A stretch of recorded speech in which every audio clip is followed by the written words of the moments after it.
What's good, people? It's about that time to randomly relate, reverse rants, no hate. I did a video and I had to scrap the video because I wasn't sure if this news was accurate. And basically, yeah, that news was accurate. So Terrence Crawford has been stripped by the IBF. And Jaron Ennis is now the IBF champion. Now, I'm not caring about the back and forth banter, whose side people are taking and all the nonsense, but I'm just going to bring up some points right here. One point is this. Aside from you choosing sides, picking whose side you want to favor and who's wrong and who should have did this, and the fighter's job is to fight, to train, prepare, to be the best in the best shape they can possibly be in, be as sharp as they can, and then deliver in the ring. Somebody's going to win, somebody's going to lose, possible draw. When you look at what's going on, okay? I told you guys. Did I not tell you guys? When Terrence Crawford was constantly talking about fighting Canelo Alvarez and Jamel Charlo. Constantly, those are the two names. Because of how good he looked against Errol Spence. And how terrible Errol Spence looked. Most people don't see the point of a rematch. Now, you have some people that think Errol Spence would do better at 154. You have a few people that believe he might even win at 154. But overall, this fight won't draw as much interest as the first one. And especially when you look at now, like Errol Spence, you don't even see him training. And every time you see photos of him, you can see like he's not doing anything. So, that being sharp, other than maybe shadow boxing or something, you don't see him doing anything. And he's not in fight shape or in shape at all. He's just beefy, like, kind of chubby looking,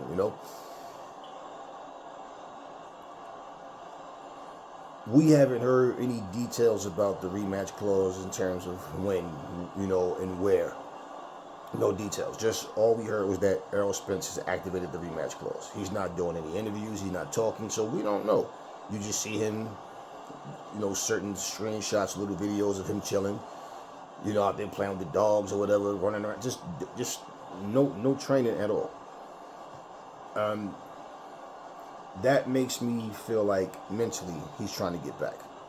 Like, he's trying to relax himself, get to that space he needs to get to. So therefore, if this fight is really actually happening, that he can tap into what he needs to get back in there.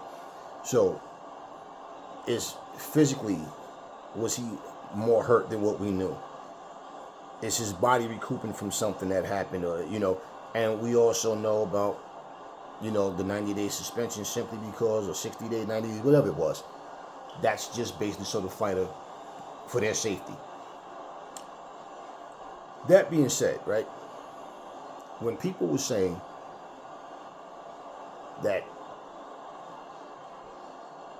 situation that happened when Terrence Crawford said, I'm going across the street, fight this guy, then I'll be back. Right? He did that. So for people that saying now Terrence Crawford couldn't fight Jaron Ennis because Errol Spence exercised the rematch clause. How you simply worked out it is this. Because Terrence Crawford already said basically that, Jaron Ennis was high risk, low reward. No, he said it was a lose-lose situation. AKA high risk, low reward. That's what he said. It was a lose-lose situation, right? So he's talking about he's confident he beat Jaron Boots Ennis, but after he does, then what? Because Jaron Boots Ennis, his name doesn't ring bells, right? The way Errol Spence so now that he's done this with Spence, he's trying to, I want some bigger fish to fry type mentality. And I told you guys, did I not say, he may be in a situation, he may find himself in a situation where Errol Spence is all he has in terms of big names. Or he'll be out waiting to see what happens with other fighters. And in the meantime, you got Jaron Boots Ennis right there. You are the champ at 147. So all of this now, okay, I'm trying to find nothing but the big fights. But yet, fighters don't want to defend their titles at the weight classes that they're the champions in. Because they get to a certain status, and guess what? There's nobody else left there that has superstar status, right? And like I told you guys, the Keith Thurman fight doesn't really matter. Why? Who really expects Keith Thurman to win? Keith Thurman's been on the ring for how long? And basically all Keith Thurman does is talk. It all sounds good. He likes to critique everybody's style, how he fight this person, what this person's good at and everything. But yet he's not jumping in the ring fighting anyone. So I really don't care about the Keith Thurman fight. And it's no big fight to me. It's just something that should have happened a long time ago. And now pretty much, the thrill is gone with that fight. Okay? Keith Thurman doesn't want to fight Jaron Boots Ennis. Jaron Boots Ennis in a position of, oh, yeah, but he ain't fought nobody. Well, how can you prove yourself against people that don't want to fight you? And the two best names that he could actually fight right now would be Mario Barrios or Udonis Ugas, outside of Terrence Crawford. Remember, Ortiz has went up to 154, so he's no longer at 147. So beating them is like, okay, well, Errol Spence beat Ugas. Ugas is, come on, man, Ugas is not the best in the division. Mario Barrios just beat him. They praise him for losing to Keith Thurman, but I guarantee you, if Boots was to beat him, and I believe he definitely would, but Boots beats him, oh man, Barrios came up from 135. Barrios this one from 140. Barrios, he lost to Keith Thurman. They would not want to give him his credit. Now, it sucks that they stripped Terrence Crawford, but at the same time, Boots was his mandatory. As I said before, if you are taking people wins off their record because they have something in their system, and this is the start of something new, and every sanctioning body's going to do it, every commission's going to do it, whatever, then, okay, it starts somewhere, right? If this is the first step to, okay, we stripping fighters that don't want to fight, they're mandatories or whatever, okay, but it has to be all the time, not selective. When you look at this whole situation, right, well, it's like for Tyson Fury and Usyk. If Tyson Fury and Usyk, actually fight and have their rematch, we know what's at stake, right? Whoever has that, IBF title between the two of them will be stripped of it. And there will be a fight between Anthony Joshua and Urkovich. So they pick and choose, they scramble who they want to put in what spots and everything, and this is what this is what's been going on for a while. And you can't okay it because you like a fighter, but then boo it when it's a fighter you don't care about. It's a problem when you don't care about who the fighter is. There's so many different things I wanted to really say. I don't really feel like going into too much of it because it can further the point I'm making, but I think you all understand what's going on here. You can't sit here and fault Jaron Ennis for accepting the title. He's been trying to get the fight with Terrence Crawford. And people want to go into the whole dramatic back and forth of who said what, and when this happened, that happened, and how come this, and whatever. Now, Jaron Ennis has a belt. The reality is if Terrence Crawford wants to be undisputed, well, now he has to fight Jaron Ennis. And this would make him a 3-time undisputed champion if he was to win. Okay, there's no reason that he shouldn't fight Jaron Ennis. And I've been saying this for the longest. So he could have easily just said, hey, listen, Spence, what do y'all want to do? Do you know how soon you want to fight? Because, hey, listen, in the meantime, while you recovering or you getting things together on your end, I want to fight in between that. You understand what I mean? Therefore, there's no lawsuit, nothing like that. So what's the timetable looking like? Right? Then go across the street and fight Jaron Ennis. So even though he's saying it's a lose-lose situation, like I said, that's AKA high risk, low reward. That's what he's not saying, but that's pretty much what that means overall. Not that he's not confident that he can win, okay, but at the same time, he knows better. He knows Jaron Ennis is no walk in the park. He knows that shit. And for all the people that think that it would be the same thing as him fighting Errol Spence, let me tell y'all something. That night that Errol Spence fought Terrence Crawford, if that same Errol Spence was in the ring with Jaron Ennis probably would have knocked him out. Like, I don't mean stopped him with the heels on his feet in the ref, right? He probably would have, like, knocked him out. I definitely would go with Jaron Ennis over that version of Errol Spence that I saw. And I told you guys, Jaron Ennis is as ready as he's going to be. And, you know, these guys don't want to fight Jaron Ennis. It's just as simple as that. Terrence Crawford was once in that same situation, and so was Errol Spence. So now you're in a position where you have to fight this guy if you want to be undisputed. And I told you, running around chasing Canelo, every time somebody gets to a certain status, they want to chase Canelo. They want to call out Canelo.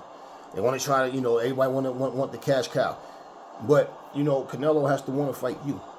And if Canelo is giving you the brush off, why would you sit back, crossing your fingers, hoping? Like, so what is your plan B, plan C?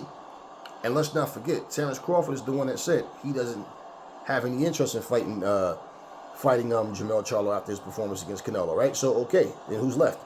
You don't want to fight any of those other really big 168 pounders. You're not calling out Demetrius Andrade. You're not calling out Benavidez, right? He's not calling these guys out. He just wants Canelo. That's the that's the big fight. And I believe that if he did that, he would go back to 147, you know, and defend those titles and probably let the titles go at 168 as well. I did it just to prove, you know, just to accomplish that. But at the same time, when you look at it, right? Let's think about it. If he stayed at 168, do you want to see him fight just contenders, or do you want to see him fight the top guys there? And he said out of his own mouth that it's hard for him to make 147. But for Terrence Crawford, it would probably be wiser to stop at 154. You know, maybe 160.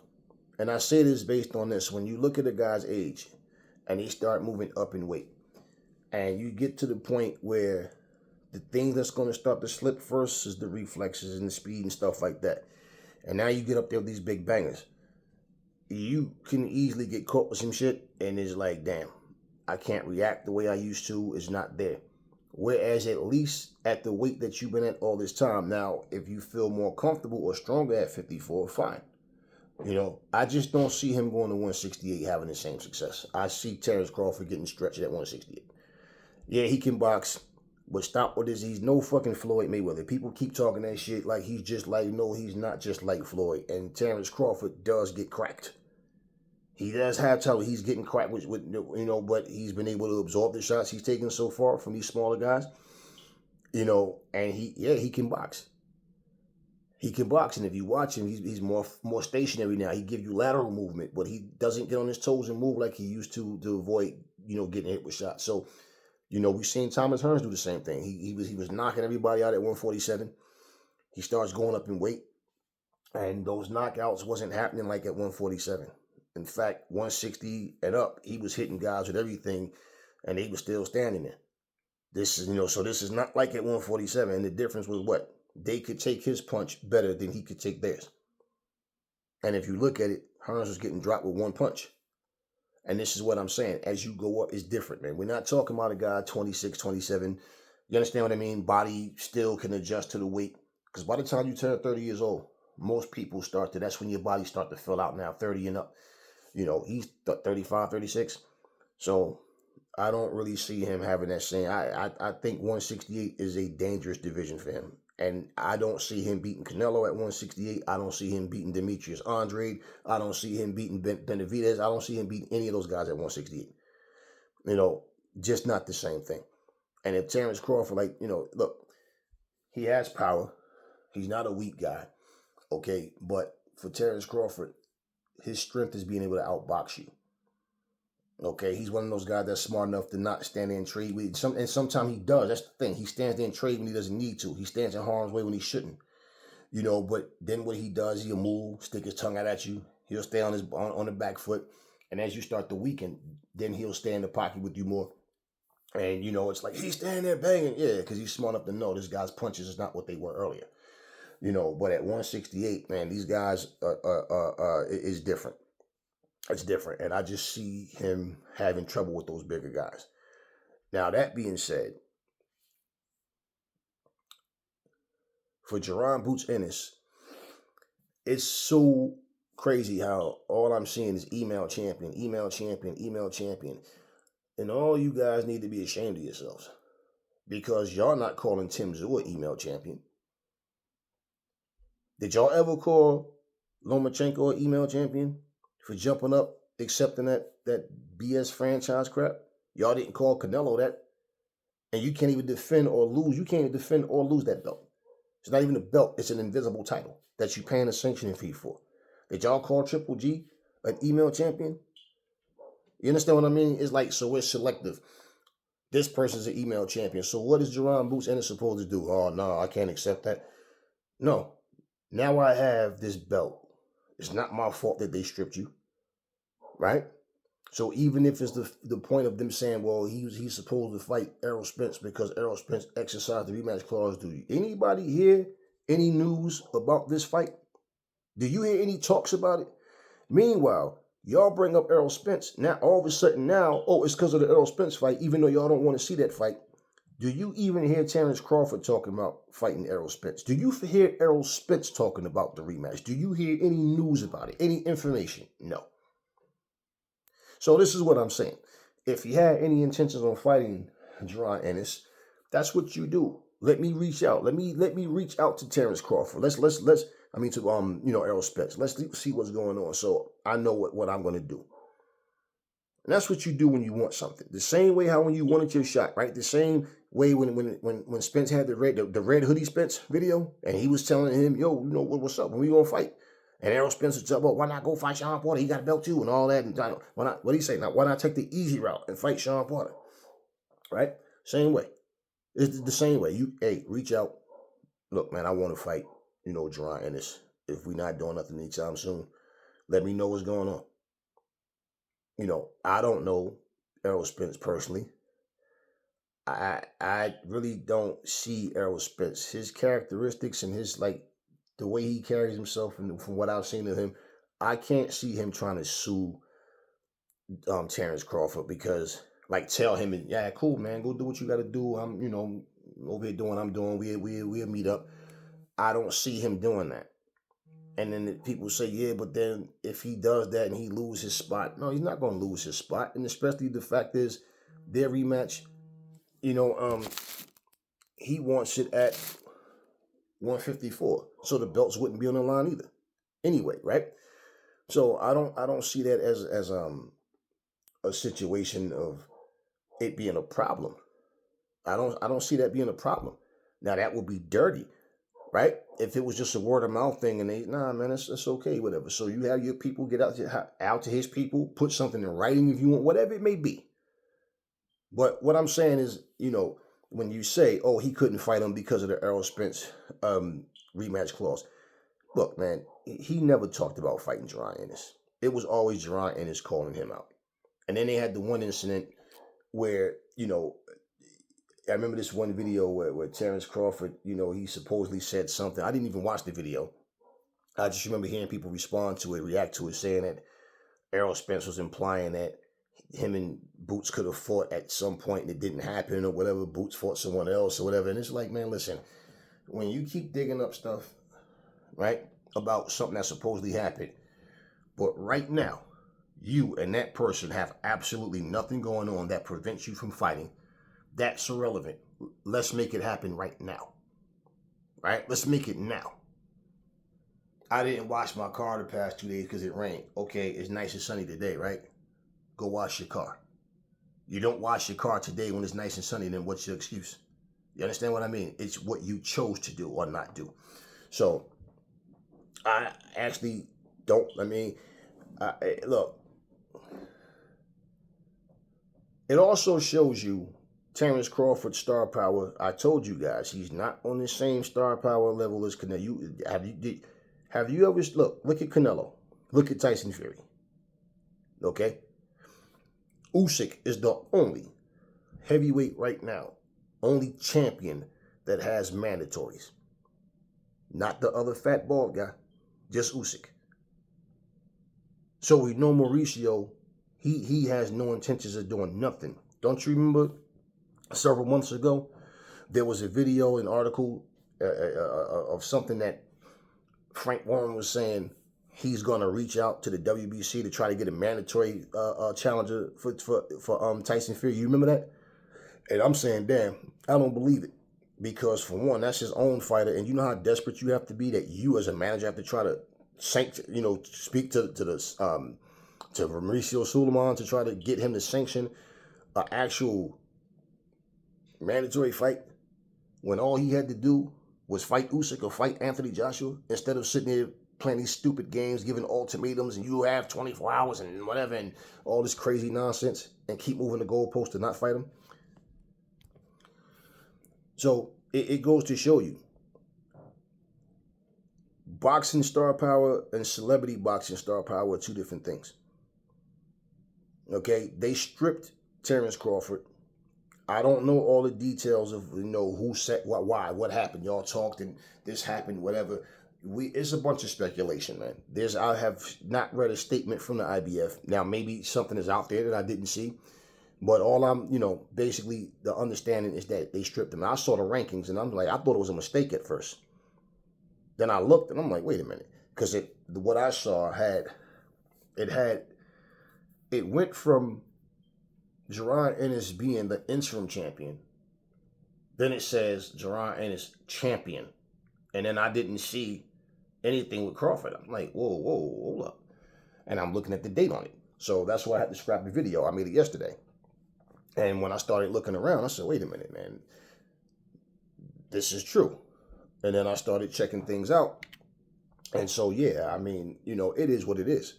But I feel like, okay, if you had an issue with finding a proper challenger, and it wasn't about you finding a proper challenger, it was you wanting the bigger money fights, which I get that. But, bro, you have a duty at 147. And this is what I mean about it's just getting out of hand to everybody want to just, okay, I did this, I accomplished that. Now let's just go crazy. Let's just do some, I want to fight everybody except for who's in my division. Come on, man. Jaron Ennis is there. Fight the guy. So like I said, if he wants to be a 3-time, which is making history. So if you want to be a 3-time undisputed champion, well, you have the opportunity because now this guy has what you have. I know the Terrence Crawford fans feel some kind of way, but hey, there's nothing y'all can do about it. Now, I'm a fan of nobody's, but when I'm looking at it, it's like, okay, it happened. What can we do about it? What we gonna cry about it? Fight the guy. And if you ask Terrence Crawford the question, what do you have against fighting Jaron Ennis? What would his answer be? Right? Think about it. What would his answer be? So fight him. You were once in those shoes, in his shoes. You know what it's like. And you can't tell me you don't see the talent in this guy. You don't see the threat. You don't see the skill. Of course you do. Regardless to what the fanboys say, you see it. They all see it. And that's why nobody want to fight this guy. That's a fight I definitely want to see. And like I said, when a fighter cleans out his division and then move on, great. But when a fighter gets to a point where he sees a very, very serious threat, but he knows there's bigger money fights out there, even if I got to go up in weight, But yet, I'm holding on to the belts. So it'd be one thing if he said, look, man, I did everything I need to do at 147. I'm relinquishing these belts. I'm officially going up to 168. Cool. Which is why, regardless to whether you think he'll beat Spence in a rematch or not, it makes no sense to try to deny Spence a rematch at 154 or try to make bones about it or try to, pretty much, stack the deck against him, but yet you're willing to go to fight Jermell Charlo at 154. Okay, Jermell Charlo was stripped of a belt as well. So it's not just a Terrence Crawford thing, but you see Terrence Crawford looked great in his last fight and did something, even better than what people anticipated. Whereas Jermell Charlo went in there and laid down, but he got stripped of one of his belts, so he's no longer undisputed. he's unified. But nobody's saying that it's wrong that they stripped Jermell Charlo, and Jermell Charlo had broke his hand. And you seen the videos of him getting treatment on his hand, and yeah. So he wasn't able to fight sooner than they needed him to, or whatever this shit. Why they just couldn't be patient and they stripped him. So it's not like this started with Terrence Crawford. It's just that the people speaking, they feel it more. Oh, it's wrong what they did then. Well, it's wrong what they did to Jermell Charlo too then. So we can't just, it's because they did it to Terrence Crawford, that it's wrong. But it's okay that this man had an injury to his hand, which is why he was out for so long. Whereas with Terrence Crawford, injury has nothing to do with it. He's just trying to pick and choose to make the big money fights. And in him doing that, he's denying, his mandatory and Jaron Ennis, who has now the rightful owner of that belt. So now every time a guy gets a belt, like I said, the expectations is for them to be fighting champions. So for Jaron Ennis, he beats Terrence Crawford, his stock goes way up. And what do you want to see from him? You want him to do those things that most of these other champions are not doing, and that's fight all the top guys that he can fight. And if he wants to go up in weight and drop the belts and not hold the division up, fine. The belts are bargaining chips. You understand what I mean? And I told you, Terrence Crawford is not this big star that y'all trying to make him be. They would not have taken his fucking belts if he was. Like I said, look at the champions that they don't touch. So favoritism, picking and choosing who you want to take belts from, take losses off people's records for, like what they did to Keyshawn Davis. Take a win off of a guy's record like they did Keyshawn Davis because he had marijuana in his system when you had people on actual steroids who they didn't do that to. You understand what I mean? It's no structure in this shit, and yes, it's favoritism, and we see it. So what I look at is real simple. When you see things like this happen, fanboys are just petty. They're just going to sit there and get their panties in a bunch because, look at what they did to Terrence Crawford and No, the reality is you look to see what direction this is going in. If you consider this corruption, okay, then you should feel the same way for them stripping Jermell Charlo, who had a legitimate reason to not fight. You understand what I mean? So that's your problem that you feel some kind of way. But I try to see where every direction is going. When we have people fail drug tests, and like example, I'm not going to keep talking about the same thing, like there's nothing being done about it, and I can bring it up a million times, but they're not going to change anything because I make a video, or because the next person make a video, or the next person make a video. But what I'm telling you is this. Like example. Look at what happened with Dillian White failing his drug test. When's the last time you heard somebody talk about that? When's the last time you heard somebody talk about Hannah Gabriels? When's the last time you heard somebody talk about Alicia Baumgartner? Right? Because we've already talked about that. The time went on. But what's the verdict? And I can tell you, I've seen certain videos of Alicia Baumgartner. She's chilling, man. Smiling, chilling, riding bikes, flexing on the camera. She's living her life chilling. She's not, okay? Have she been stripped? So that tells you, right? So why do we need to keep making videos talking about something that nobody's trying to actually change? So when they see value in you, like people might say, oh, she's no Clarissa Shields. She's no Katie Taylor, right? Well, she hasn't been stripped. So somebody sees value in her. You understand the point, what I'm saying? And so we can't sit here dwelling on that. With Conor Benn actually just had a fight. Now, has his innocence actually been proven? And you hear so many people saying Conor Benn should not be allowed to fight again because they feel like, this dude is full of it. He failed his test and A and B sample, and he, kept changing his story, went from a woman's fertility drug to I ate 30 eggs and all of this. No, him saying he ate 30 eggs had nothing to do with using a woman's fertility drug. You understand what I mean? Yet, this man just fought. So, again, without any clarification of what happened with Dillian White, he'll be back in the ring. Alicia Baumgartner will be back in the ring. Hannah Gabriels, at her age, You know, it depends. You know, Jarrell Miller, he done fought 4 times since he done took his trip to the pharmacy. So at the end of the day, you know, you got to look at what's happening, and I feel like this. I don't take this shit serious. This is not happening to me. It doesn't bother me one way or another. But just speaking on the right and wrong factor and giving boxing news, yeah, man, we speak on these things and what's wrong. You know what I mean? But sometimes I listen to certain things and it just feel like, you know, it's only common sense, certain things, but then there's a lot of stuff you don't know. Because you can think you 1,000% right about something to be wrong based on what you know of what's in front of you or what you hear. You don't never know when somebody's actually telling you the truth or not. It don't have to be a drug test. It could be anything. And you have people that might go, yep, ride with it. So you don't know. You know, it doesn't bother me. Why would I lose sleep regardless to what happens? But yeah, I mean, you know, I want to see Jaron Boots Ennis versus Terrence Crawford. So now we'll go from you thinking that he'll beat Jaron Boots Ennis to finding out if he actually can beat Jaron Boots Ennis. Now I always tell people this, man. It's like we got to this point, man, where it's just like, oh, they don't need to fight because he'll beat him. Then who should he fight then? And then you got to look on the common sense side of things. Canelo already shows no interest in saying he has no interest in fighting Terrence Crawford, right?